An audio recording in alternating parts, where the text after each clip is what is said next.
নমস্কার বন্ধুরা, দেখুন আমাদের গাছে কত গোলাপি ধুতরো ফুল ফুটেছে,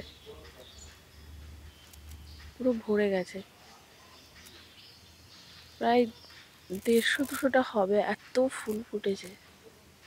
আর সারা বাড়িতে শুধু ফুলের গন্ধে ভরে আছে। তবে এই ফুলগুলো তো আসল ধুতরো ফুল নয়, এগুলোর একটা অন্যরকম নাম আছে, সেটা আমার ঠিক মনে নেই। কিন্তু এগুলো খুবই কিন্তু বিষাক্ত হয়। এগুলো দিয়ে পুজো করলে ভালো করে হাত ধুয়ে নেওয়া উচিত, নইলে এর থেকে অনেক পেটের রোগের সৃষ্টি হয়।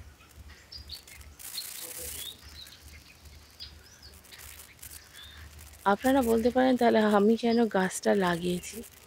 এত সুন্দর দেখতে হয় এবং এটা অর্নামেন্টাল প্ল্যান্ট হিসেবে বাড়িতে রাখা যেতেই পারে, কিন্তু হাত না দিলেই হলো। সেই হিসেবেই আমারও রাখা। আমি তেমনভাবে গাছের ফুল পুজোয় ব্যবহার করি না। কি সুন্দর লাগছে দেখুন, চারিদিকটা গোলাপি হয়ে গেছে।